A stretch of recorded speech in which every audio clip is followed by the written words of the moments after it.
हालाते हाजरा सह प्रायोजन लाइफ में असली स्वाद जगाए MDA चंकी चाट मसाला।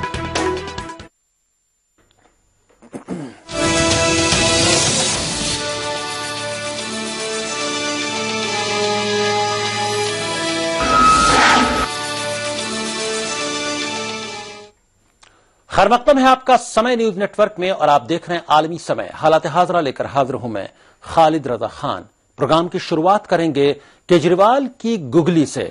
आम आदमी पार्टी के लीडर अरविंद केजरीवाल ने राहुल गांधी और बीजेपी के पीएम उम्मीदवार नरेंद्र मोदी को खत लिखकर गैस की कीमतों पर अपना रुख वाज़ेह करने को कहा है, लेकिन जवाब देने के बजाय कांग्रेस और बीजेपी केजरीवाल को झूठा बताकर बच रही हैं। आखिर कांग्रेस और बीजेपी मुकेश अंबानी के खिलाफ जुबान खोलना क्यों नहीं चाहती?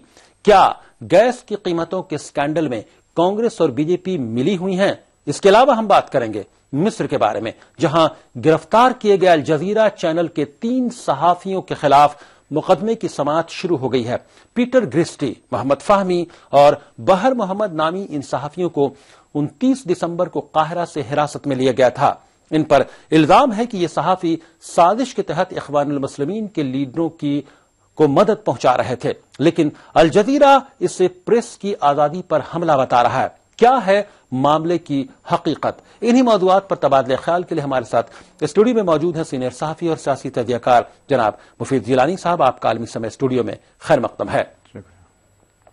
और अरविंद केजरीवाल ने नरेंद्र मोदी और राहुल गांधी के नाम जो खत भेजा है और मुकेश अंबानी पर अपनी और गैस की बढ़ती कीमतों पर वजाहत पेश करने को कहा है, उस सिलसिले में दिल्ली से फोन लाइन के जरिए गुफ्तगू में शामिल होंगे कांग्रेस के लीडर और गवर्नमेंट ऑफ इंडिया में लेबर बोर्ड के वाइस चेयरमैन सैयद नासिर हुसैन साहब भी। आपका खैर मकदम है सैयद नासिर हुसैन साहब। जी शुक्रिया। और दरमियान में हमारे साथ मिस्र के मामलात पर फोन लाइन के जरिए गुफ्तगू में शामिल होंगे दिल्ली से सीनियर सहाफी और सियासी तजज़ियाकार कमर आगा साहब और Indian council of world affairs में सीनियर फेलो और आलमी उमूर के माहिर खास तौर से मिस्र के मामलात के माहिर डॉक्टर फजल रहमान साहब भी। तो आइए शुरू करते हैं अपना खुसूसी प्रोग्राम हालात हाजरा।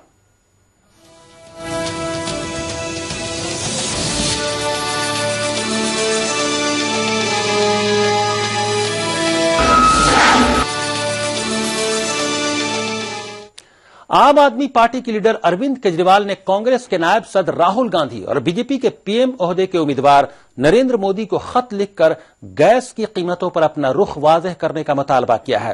केजरीवाल का कहना है कि 1 अप्रैल से सीएनजी की कीमतों में दोगुना इजाफा होने जा रहा है, लेकिन राहुल और मोदी इस अहम इशू पर खामोश क्यों हैं? केजरीवाल ने मोदी से अंबानी के साथ उनके रिश्तों पर भी सवाल पूछा है। केजरीवाल ने मोदी से इंतखाबी कैंपेन के लिए हो रहे खर्च की भी तफसील मांगी है। केजरीवाल ने कहा कि सरकार ने मुकेश अंबानी की कंपनी को गैस निकालने के लिए कुएं दिए हैं, लेकिन उनकी कंपनी अपनी मर्जी से गैस की कीमतें बढ़ाने जा रही है। 1 अप्रैल से देश में त्राही मचने वाली है। सीएनजी के रेट बहुत बढ़ जाएंगे। पूरे देश के अंदर यातायात महंगा हो जाएगा। इसी गैस से देश में बिजली का उत्पादन होता है, बिजली भी बहुत महंगी हो जाएगी। इसी गैस से खाद बनती है, खाने पीने की चीजें भी महंगी हो जाएंगी। आप समझ सकते हैं कि देश में कितनी ज्यादा महंगाई हो जाएगी। आप और राहुल गांधी जी अभी तक इस मुद्दे पर चुप क्यों हैं? चूंकि आप तो स्वयं प्रधानमंत्री की कुर्सी के दावेदार हैं। इस देश का आम आदमी आपसे जानना चाहता है कि यदि आपकी सरकार बनती है तो क्या आप श्री मुकेश अंबानी जी को $8 प्रति यूनिट के हिसाब से गैस के दाम देंगे या $4 प्रति यूनिट के हिसाब से गैस के दाम देंगे? इधर अरविंद केजरीवाल के सवालों पर मोदी सरकार ने जवाब देते हुए कहा है कि केजरीवाल को पार्लियामानी सिस्टम और आइन यानी कॉन्स्टिट्यूशन का इल्म नहीं है। गुजरात हुकूमत के तर्जुमान और वजीर खजाना नितिन पटेल ने केजरीवाल पर कहा है कि वो हर फ्रंट पर नाकाम रहे हैं, लिहाजा उनके सवालों का जवाब देना जरूरी नहीं। उन्होंने कहा कि केजरीवाल को सिर्फ धरना मुजाहरा करना आता है और वो उनके किसी भी सवाल का जवाब देना जरूरी नहीं समझते। केजरीवाल का कोई स्टैंड नहीं है। वो कभी कुछ बोलते हैं, कभी कुछ बोलते हैं। वो मैं समझता हूं चीप पब्लिसिटी के लिए दिल्ली में वो सरकार चला नहीं सके। सरकार चलाना उनको आता नहीं है। सिर्फ आंदोलन करना, धरना करना और लोगों को वचन देके, गलत वचन देके, आकर्षित करके उन्होंने कम मेजोरिटी होने के बावजूद कांग्रेस का सपोर्ट लेके जो सरकार बनाई, वो सरकार 49 दिन तक भी वो अच्छी तरह चला नहीं सके। वहीं दिल्ली कांग्रेस के लीडर जेपी अग्रवाल ने भी केजरीवाल पर निशाना साधा है। एक झूठ की हवा आई थी और वो निकल गई, लोग समझ गए उसको ये क्या चीज है। लेकिन सर वही अरविंद केजरीवाल जो है अब अदालत भी जा रहे हैं, राष्ट्रपति शासन को लेकर जो लगाया गया उसको लेकर जा रहे हैं आप लोगों के साथ। ये सब तमाशा है, ये सब तमाशा है। ये सब दुनिया को आप एक बार काट की आंधी चढ़ती है, बार बार नहीं चढ़ती। एक बार झूठ बोल चुके, कोई चैलेंज नहीं है आप लोगों के लिए। मुझे नहीं लगता, आप पता लग जाएगा, चुनाव में देख लेना। दोनों मेहमान गुफ्तगू में शामिल हैं। स्टूडियो में मुफीद जिलानी साहब हैं, सीनियर सहाफी, और दिल्ली से फोन लाइन के जरिए गुफ्तगू में शामिल हैं कांग्रेस लीडर और लेबर बोर्ड में vice chairman government of India में सैयद नासिर हुसैन साहब। सैयद नासिर हुसैन साहब, कांग्रेस लीडर होने के नाते आप क्या कहेंगे? अरविंद केजरीवाल ने जो सवाल उठाए हैं, जो खत भेजा है नरेंद्र मोदी को, उसमें राहुल गांधी का भी हवाला दिया है कि आप दोनों लीडरान मुल्क के वज़ीर-ए-आज़म के ओहदे के दावेदार माने जा रहे हैं। आप लोग मुकेश अंबानी के मामले में क्यों खामोश हैं? गैस की कीमतें 1 अप्रैल से बढ़ाई जा रही हैं, उस पर क्यों खामोश है? वाकई किसी का जवाब नहीं आया। हकीकत यही है कि दोनों में से किसी की वजाहत, किसी का जवाब नहीं आया है। सैयद नासिर हुसैन साहब, आप क्या कहेंगे? पहली बात तो देखिए खालिद साहब, ये जो इशू केजरीवाल साहब उठाए हैं, इस इशू को लेके पहले चिदम्बरम साहब जो देश के फाइनेंस मिनिस्टर हैं, वो बहुत क्लियरली उनका स्टेटमेंट आया है। वो एक इंटरव्यू के जरिए उन्होंने बोला है कि जिस तरह का ये वो केस की जो एफआईआर करने की बात कर रहे हैं, बाद में इस इशू को लेके बार बार ये कर रहे हैं, अब इसमें कोई दम नहीं है। सरकार अपने हिसाब से चलती है, उसमें बहुत सारे इश्यूज होते हैं, वो टेंडर के द्वारा चीजें दिए जाते हैं। अब किसी को, किसी भी कॉर्पोरेट हाउस को सरकार से जोड़ देना या सरकार के किसी मंत्री को कॉर्पोरेट हाउस से जोड़ देना, ये गलत बात है जी। लेकिन माजी में, पास्ट की अगर हम बात करें सैयद नासिर हुसैन साहब, तो ऐसे इल्जामात लगते रहे हैं और ये इंप्रेशन अवाम में गया है कि अगर हम बात करें मणिशंकर अय्यर की, जब वो पेट्रोलियम मिनिस्टर थे तो उन्हें अचानक हटा दिया गया, तब ये बात आई कि सरकार ने मुकेश अंबानी के दबाव में मणिशंकर अय्यर को हटाया है। जयपाल रेड्डी को पेट्रोलियम मिनिस्टर से हटाया गया, तब भी ये सवाल उठा कि मुकेश अंबानी के दबाव में हटाया गया है, क्योंकि उन्होंने केजी बेसिन के सिलसिले में सवाल उठाया था। आखिर कोई ना कोई कनेक्शन ऐसा जरूर लगता है जिसकी वजह से हमेशा ये सवाल उठता रहता है। नहीं, अगर ऐसा होता तो सरकार आरआईएल पे, जो रिलायंस इंडिया लिमिटेड है, उसके ऊपर इतना बड़ा पेनल्टी जो डाली है, जो अनडिलीवर्ड क्वांटिटी ऑफ गैस को लेकर इतना बड़ा जो पेनल्टी डाली है, अगर ये मामला होता तो शायद सरकार इस तरह का स्टेप नहीं लेती आरआईएल के खिलाफ। और ये किसी भी मंत्री को हटाना, किसी मंत्री को रीशफल करना, रखना, वो एक एडमिनिस्ट्रेटिव डिसीजन होता है। वो पार्टी के लेवल पे और प्रधानमंत्री के लेवल पे होते हैं, और उसको किसी कॉर्पोरेट हाउस से जोड़ के देखना एक गलत बात है। और रही केजरीवाल साहब की बात जो है, अब इनकी तो एक आदत सी बन गई है। अब वो सरकार तो चला नहीं पाई दिल्ली में, अवाम को जितना उन्होंने वादा किए थे उसमें एक भी वादा पूरा कर नहीं पाए, और वो अपनी जिम्मेदारी से भाग गए। अब फिर जहां सेंट्रल गवर्नमेंट और दूसरे लीडर्स के खिलाफ, ये भी हकीकत है कि अरविंद केजरीवाल सरकार नहीं चलाया उन्होंने, और 49 दिनों के बाद उनकी सरकार गिर गई। आप फोन लाइन पर बने रहिए सैयद नासिर हुसैन साहब, वो स्टूडियो में मौजूद है मुफीद जिलानी साहब, उनसे। मुफीद जिलानी साहब, आपके क्या ख्यालात हैं? जो अरविंद केजरीवाल ने खत लिखा है, मुकेश अंबानी का पर सवाल उठाया है और गैस की बढ़ती कीमतों का पर सवाल उठाया जो 1 अप्रैल से बढ़ने वाला है, और सैयद नासिर हुसैन साहब का जो जवाब है, जो जिस तरह से उन्होंने डिफेंड किया है उसे। देखिए, मैं समझता हूं कि कांग्रेस पार्टी के लीडर है नासिर साहब, वो अपने मिनिस्टर्स को, प्राइम मिनिस्टर को और जो भी पॉलिसी पार्टी को हुकूमत की रही है उसको डिफेंड करना उनका काम है। लेकिन यहां पर मैं केजरीवाल जी के बारे में बोलना चाहता हूं। केजरीवाल जी ने जो लेटर लिखा है, वो कोई ये लेटर खतूत का जो मामला है उनका सिलसिला कोई नया नहीं है, पहले भी बहुत से मामलात में वो इस तरह के इल्जामात। मुझे लगता है कि केजरीवाल साहब को अब इल्जामात की सियासत से ऊपर उठकर, क्योंकि वो पार्लियामेंट्री इलेक्शन फेस करने जा रहे हैं, उन्होंने ऐलान किया है कि हम लोकसभा में 50 सीटें लाने की कोशिश कर रहे हैं और उम्मीद है कि उनको 50 सीटें मिल जाएंगी। तो मुझे नहीं लगता कि ये इल्जामात की सियासत से उनको ये मतलब लैंडमार्क उनको हासिल होगा। उनको अपनी पॉलिसीज, पार्टी क्या करना चाहती है, लोकसभा चुनाव किन मुद्दों पर लड़ना चाहती है, क्या सिर्फ मुकेश अंबानी और केजी बेसिन के मुद्दा ही उनका एक चुनावी मुद्दा होगा। मेरे ख्याल में ये सब चीजें आप इनको छोड़ देनी चाहिए। लेकिन सवाल यह है कि अरविंद केजरीवाल को छोड़ देनी चाहिए, लेकिन कांग्रेस और बीजेपी को वजाहत तो पेश करनी चाहिए। एक सवाल अगर अरविंद केजरीवाल मैं पर आ रहा हूं, क्योंकि मैं समझता हूं, खामोशी इख्तियार नहीं, मैं समझता हूं कि अगर आप किसी पर इल्जाम लगाते हैं और जब उसके बारे में आपसे कुछ सवालात पूछे जाते हैं, जैसे कि दिग्विजय सिंह ने पिछले दिनों 26 सवाल अरविंद केजरीवाल जी से पूछे, वो चुप्पी साधे में अब तक उन पर उन्होंने कुछ नहीं दिया। तो मुझे लगता है कि ये सवालात और जवाबात की सियासत जो है ये मेरे ख्याल में राष्ट्र हित में नहीं है, ये मुल्क के मफाद में बिल्कुल नहीं है। और जहां तक वजाहत की बात है, जिस तरह से उन्होंने कहा मोदी जी ये बताएं कि साहब आपको अखराजात, तो ये काम चुनाव आयोग का है। चुनाव आयोग के को ये जवाब हासिल लेना है। जब वो चुनाव आयोग उनको कहेगा कि भाई आप ये बताइए इतने अखराजात किस कोटे में जा रहे हैं, क्या मोदी जी के अपने कोटे में है, क्या पार्टी के कोटे में है, या कहां से ये आ रहा है? मुझे लगता है से अलग हम बात करते हैं। आम सैयद नासिर हुसैन साहब, वक्त की कमी है, मुख्तसरन जानना चाहेंगे आपसे कि ये अरविंद केजरीवाल जो सवाल उठाते हैं वो आम आदमी को बहुत अपील करता है। उन्होंने सीधी सी बात कही कि गैस हमारा और आपका है, इस जो केजी बेसिन में मौजूद है उसे सरकार ने उन्हें निकालने के लिए ठेके पर दिया। वो गैस निकाल रहे हैं, उसकी कीमत $1 से कम आती है, निकालने की कीमत 1 यूनिट की, फी यूनिट की, और उसे बढ़ाकर धीरे धीरे $4 कर दिया गया। अब उसे 1 अप्रैल से $8 यह कहकर किया जा रहा है मुकेश अंबानी के जरिए कि इंटरनेशनल मार्केट में गैस की कीमतें बढ़ गई हैं, उसके बराबर लाना होगा। तो ये तो बिल्कुल लॉजिकल नहीं लगता। ये सवाल तो वो जायज उठा रहे हैं कि जो वहां की गैस पर अवाम का हक है, हिंदुस्तान की जनता का हक है, तो उस पर कीमत वो कैसे तय कर सकते हैं मुकेश अंबानी? नहीं, देखिए खालिद साहब, ये बहुत ही टेक्निकल सवाल है और ये इकोनॉमिक, सरकार को इस पर जरूर सवाल उठाना चाहिए, इस पर जरूर नकेल कसनी चाहिए नासिर हुसैन साहब। नहीं, देखिए ये तो टेक्निकल सवाल है, इस इकोनॉमिक्स को मैं बहुत ज्यादा जानता नहीं हूं, और इसके ऊपर जो फाइनेंस मिनिस्टर है और पेट्रोलियम मिनिस्टर है वो दोनों अपनी टिप्पणी देंगे, वो कमेंट करेंगे इसके ऊपर।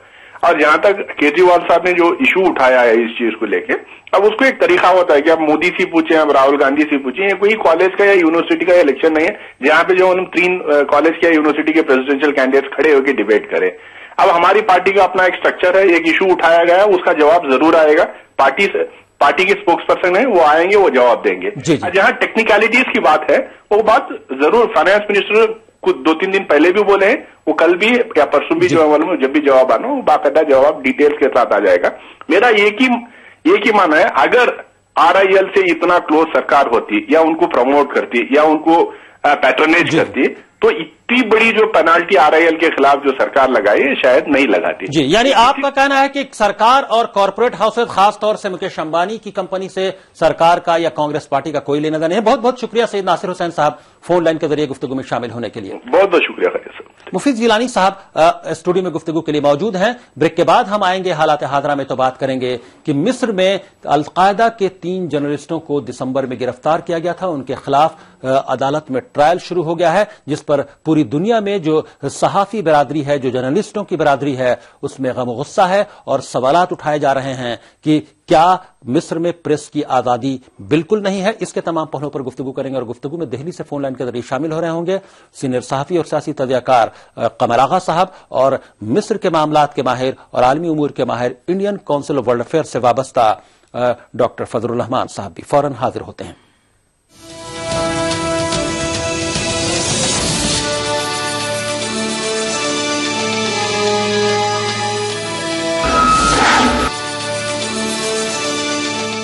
कौन नहीं जानता एक टांगे वाला कैसे बना मसालों का शहंशाह। पढ़िए महाशय धर्मपाल जी की कहानी उन्हीं की जुबानी। किताब VPP द्वारा मंगवाएं सिर्फ 150 रुपए में, सभी डाक खर्च सहित। आज ही फोन करें, ईमेल करें या SMS करें।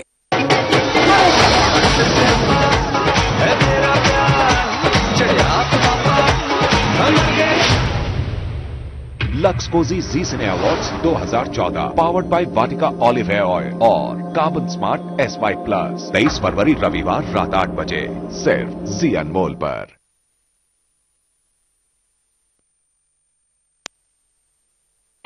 गठिया या जोड़ों का दर्द या मोच कहीं आ जाए, सारे दर्द की एक दवा है, क्यों न आजमाए और तो बिट लगाए।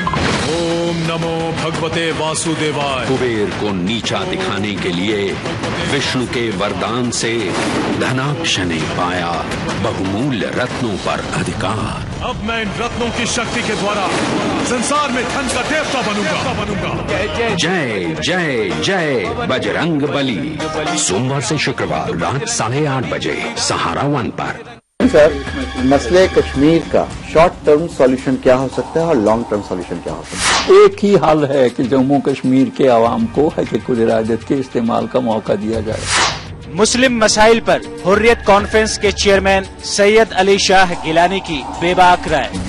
उन्होंने आर्टिकल 370 पे एक बयान दिया था। नरेंद्र मोदी का ये बयान कश्मीरी लोग किस नजर से देखते हैं? उसी नरेंद्र मोदी को भारत का आप वजीर आजम देखना चाह रहे हैं, एक कातिल को। देखिए तकरार में सैयद फैसल अली के साथ इतवार की रात 8:30 बजे और पीर की दोपहर 2:30 बजे सिर्फ आलमी समय पर। बड़ों की बात का आमने के स्वाद का पता चलता है बाद में। विटामिन सी से भरपूर MDH dry amla sweet. Once upon a time दोबारा सुनाई गई, रेस भी दोबारा दौड़ी गई, कृष भी दोबारा उड़ा। In short the two and only Ritesh and Abhishek आ रहे हैं दोबारा। Lux Cozi Zee cine awards 2014 powered by Vatika olive hair oil और carbon smart S White Plus 23 फरवरी रविवार रात 8 बजे सिर्फ जी अनमोल पर।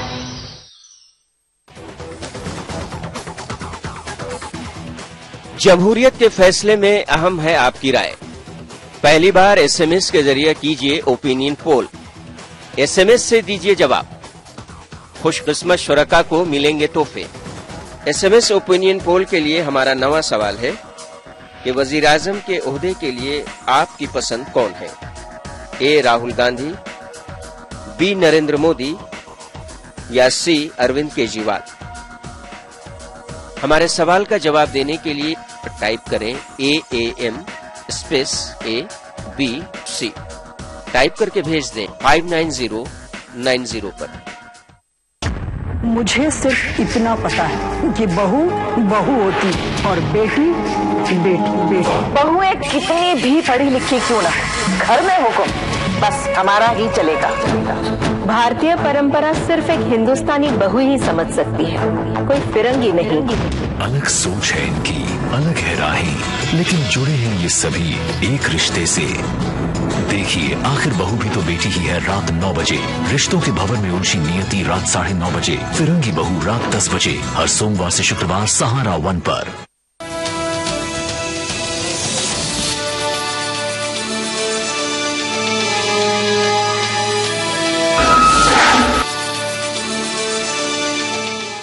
ब्रेक के बाद आलमी समय में आपका फिर खैर मकदम है। आप देख रहे हैं हमारा खुसूसी प्रोग्राम हालात हाज़रा। स्टूडियो में गुफ्तगू के लिए मौजूद हैं सीनियर सहाफ़ी और सियासी तजज़ियाकार मुफीद जिलानी साहब। और इस सेगमेंट में हम बात कर रहे हैं मिस्र में गिरफ्तार किए गए अल जजीरा के जो 3 सहाफ़ी हैं उनके खिलाफ जो मुकदमे की समाअत शुरू है उसके सिलसिले में। और इस पर बातचीत के लिए दिल्ली से फोन लाइन के जरिए शामिल हो रहे हैं सीनियर सहाफ़ी और सियासी तजज़ियाकार जनाब कमर आगा साहब। आपका खैर मकदम है।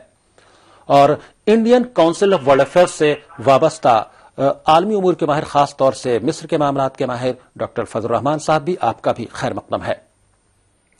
मिस्र में गिरफ्तार किए गए अल जजीरा चैनल के 3 सहाफियों के खिलाफ मुकदमे की समाअत शुरू हो गई है। पीटर ग्रिस्टी, मोहम्मद फाहमी और बहर मोहम्मद नामी इन सहाफियों को 29 दिसंबर को काहिरा से हिरासत में लिया गया था। इन पर इल्जाम है कि ये सहाफी साजिश के तहत दहशतगर्द करार दी गई तंजीम इख्वानुल मुस्लिमीन के लीडरान के राब्ते में थे। हालांकि इन सहाफियों ने इन इल्जामात की तरदीद की है। उनका कहना है कि वो सिर्फ अपनी पेशेवराना जिम्मेदारियां अदा कर रहे थे। उनका मिस्र मुखालिफ किसी साजिश से कोई ताल्लुक नहीं है। इन सहाफियों को गिरफ्तार करने पर पूरी दुनिया में मिस्री हुकूमत की मजम्मत हो रही है। अमेरिका समेत कई ममालिक ने मिस्री हुकूमत से अपील की है कि वो जल्द से जल्द इन सहाफियों को रिहा कर दें। तीनों मेहमान गुफ्तगू में शामिल हैं। कमर आगा साहब, एक सहाफी के तौर पर आप क्या कहेंगे जिस तरह से काफी सहाफियों को वहां गिरफ्तार किया गया है, 20 से ज्यादा सहाफियों की तादाद है जिनको गिरफ्तार किया गया है, क्या कहेंगे? और उनके खिलाफ ट्रायल शुरू हो गया है, आपके क्या तासुरात हैं? देखिए, ये बड़ी अफसोसनाक बात है।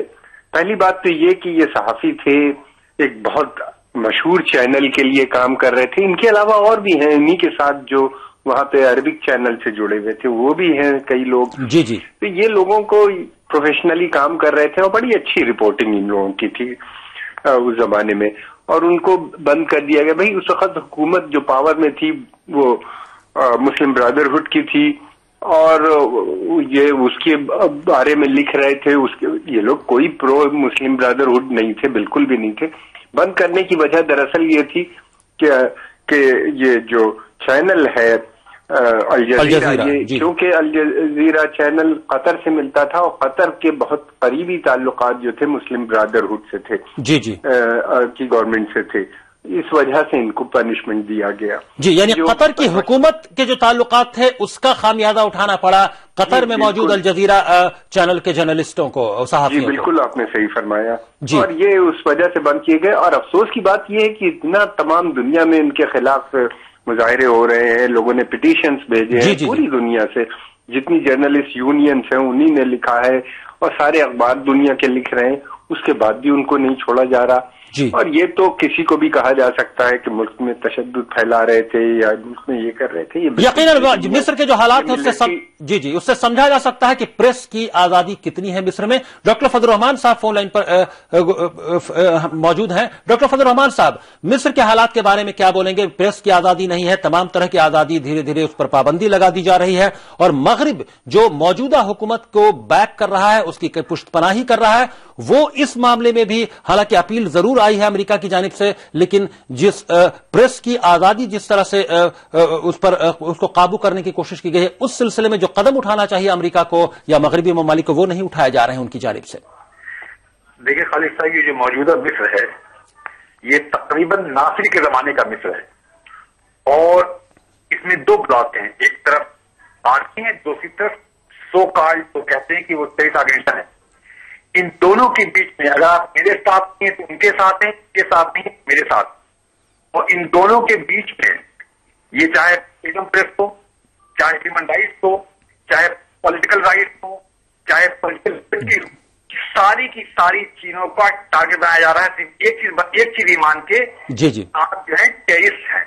तो ये चीजें चलती रहेंगी, और इस बात को किसी को ताज्जुब देना चाहिए जब इस आर्मी ने एक इलेक्टेड प्रेसिडेंट को जब वो गिरफ्तार कर सकते हैं तो मीडिया और क्या भी कोई वो नहीं है। जी जी। और क्या मुझे लगता है शायद मीडिया के बाद अभी यूनिवर्सिटीज का नंबर है, जो वहां के इंटेलेक्चुअल्स हैं, जो कॉलमिस्ट हैं, जो वहां पे वाकई जो पॉलिटिकल जिनका से है, जो अपनी राय कायम करते हैं, उनपे भी धीरे धीरे ये आंच आने वाली है। जी जी। और जहां तक अल जजीरा की बात है तो अल जजीरा मेरे ख्याल में अल जजीरा ये चूंकि अल जजीरा के लोग हैं इसलिए भी ज्यादा हंगामा है।